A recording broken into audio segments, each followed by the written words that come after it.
Kitana Kembo. Yesu, Yesu. Bien-aimés dans le Seigneur, nous revenons encore dans notre tranche d'émission à l'ère du salut. J'espère que vous n'avez pas oublié notre premier principe qu'on a donné dans notre émission précédente. Comment réussir pendant une année de grâce. Je répète 3 choses qui vont t'aider. Pendant l'année de grâce, il y a l'intervention de Dieu. Vous allez travailler comme vous travaillez, vous allez faire comme vous faites toujours, mais vous ne serez jamais seul. Jésus est venu pour ça. La Bible dit maintenant, cette fois-ci, je viens t'aider. T'aider à résoudre les problèmes que tu as. Pendant l'année de grâce, ça c'est un.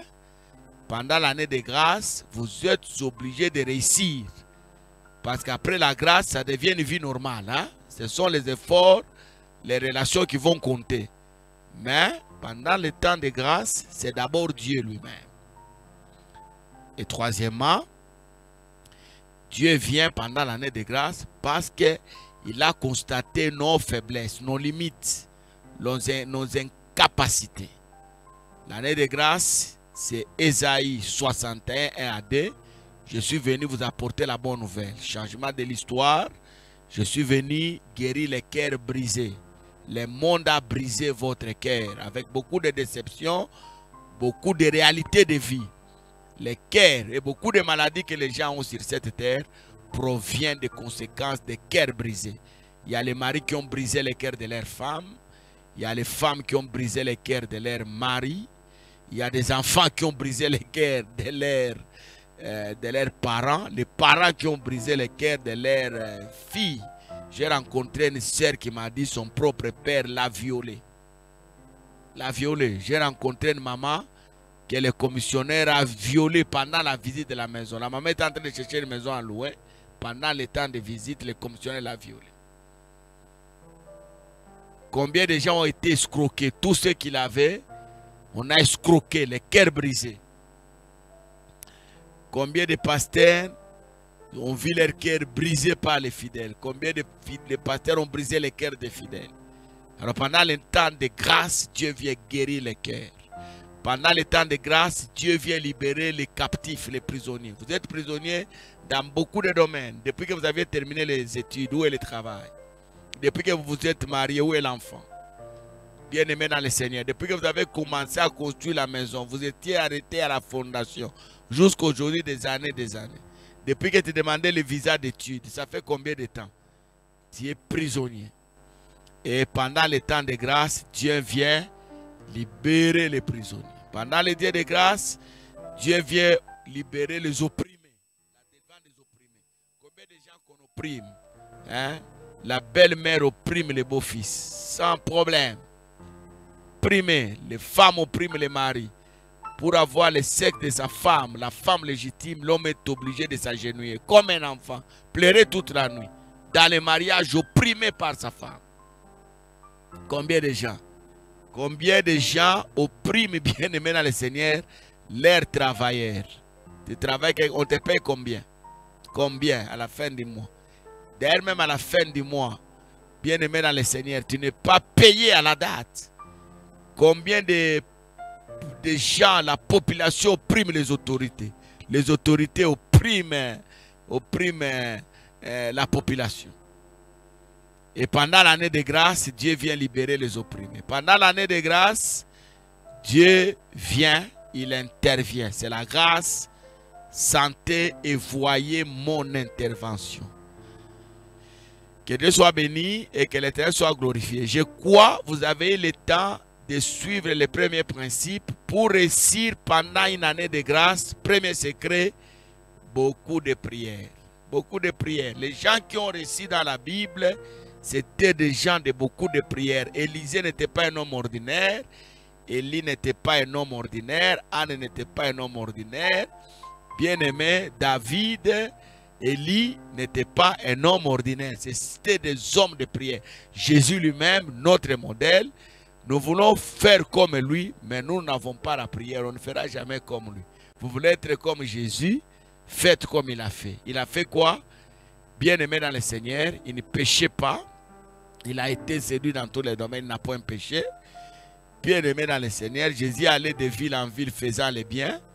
Jésus, c'était un homme de prière. Donc, premier principe, c'est retenir dans notre esprit pour réussir pendant le temps de grâce beaucoup de prières. Aujourd'hui, soyez bénis, vous qui avez fait des commentaires.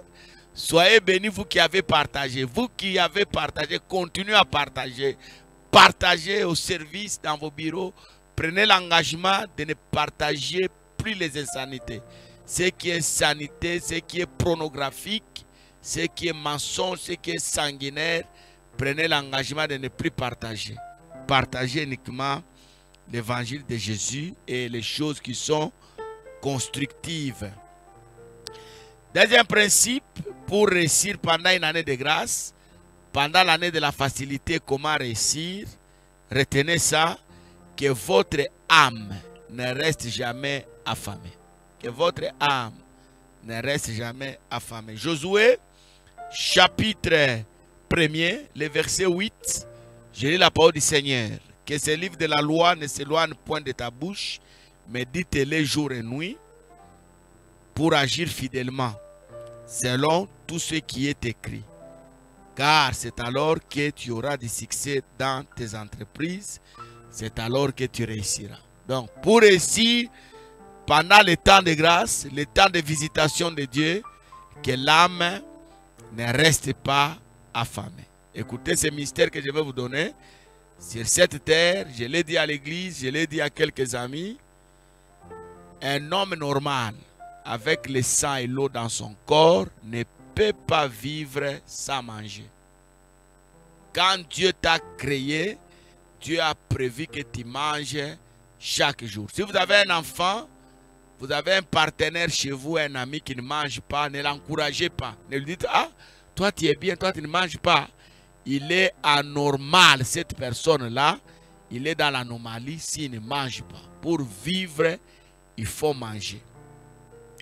Même Jésus a mangé. Hein? Il mangeait. Quand il allait dans la chair visiter la famille de ses amis à Béthanie. Vous savez que Marie et Marthe et Lazare, c'était une famille amie à Jésus. Et Jésus avait l'habitude d'aller à Béthanie, les rendre visite. Vous savez ça? Quand il arrivait là-bas, Jésus mangeait. Et un jour, pendant qu'il était en pèlerinage avec les disciples, la Bible dit que Jésus a eu faim. Il a vu les figuiers derrière, il a dit, je vais manger. Donc, ne pas manger, bien aimé dans le Seigneur, c'est une anomalie terrible. Beaucoup de gens, même les hommes de Dieu, des servants de Dieu, ils ont détruit le corps parce qu'ils ont fait des jeûnes prolongés, sans connaissance. Hein. Il a fait beaucoup de temps sans manger. Aujourd'hui, il souffre de la gastrite. Regardez comment il souffre. Parce qu'il n'a pas compris que le corps ici, bien aimé, je ne refuse pas qu'on gêne. On peut gêner pour être fort. On peut gêner pour pousser Dieu à agir. Mais un homme normal, nous insistons sur ça, ne peut jamais vivre sans faire quoi? Sans manger. Alors, le corps ici que vous voyez, s'il résiste à certaines maladies, bien aimé dans le Seigneur, c'est parce que nous les nourrissons. Il paraît, c'est un médecin qui m'a dit, pour résister à la gastrite, pour ne pas souffrir de la gastrite, il faut manger considérablement le matin. Donc quand vous vous réveillez le matin, avant de sortir dans des mouvements, mangez. Et quand vous constatez que l'estomac est vide, mangez. Voilà. Donc, scientifiquement, même spirituellement, quelqu'un ne peut pas vivre sans manger. C'est pourquoi Jésus a multiplié les pains. C'est pourquoi au désert, la manne est tombée du ciel. Et on a ordonné à Israël de manger. Alors, maintenant écoutez, le secret commence par là. Si le corps ici que vous voyez ne peut vivre qu'avec les repas, Jésus lui-même a dit, l'homme ne vivra pas seulement des pains. Donc si le corps ici, bien aimé dans le Seigneur, ne résiste qu'avec les repas que nous consommons, l'âme aussi a besoin de la nourriture. Et la nourriture de l'âme, de l'esprit, c'est quoi? C'est la parole. Pendant le temps de grâce pour réussir, nourrissez votre âme, que l'âme mange chaque jour. J'ai béni un père dans la foi qui m'avait dit un jour, mon fils Marcel, tu fais combien de temps dans la prière? J'ai dit, j'ai prie au moins 3 heures par jour. 3 heures si je suis en forme. Mais si je suis faible, je crois 1 heure. Il me dit, fais aussi un effort pour commencer à méditer la parole pendant 3 heures ou pendant 1 heure. Les mêmes heures que tu fais dans la prière, c'est les mêmes heures que tu dois faire dans la méditation de la parole. Mais aujourd'hui, le monde est corrompu. Les chrétiens sont trompés à tout moment, réduits en erreur par des soi-disant doctrines séduisantes. Hein? Des paroles qui nous séduisent, mais en réalité, ça ne donne rien. Pourquoi? Parce qu'on est vide de connaissances. On n'est pas enseigné. On ne lit pas. On ne nourrit pas la parole. La parole de Dieu a une capacité d'amener un plus dans votre vie. Quelqu'un peut dire Amen? La parole du Seigneur a la capacité d'apporter un plus dans votre vie. Les problèmes, quand vous lisez la parole, n'essayez pas d'abord de comprendre ce que vous lisez. Faites d'abord un effort d'emmagasiner. D'emmagasiner.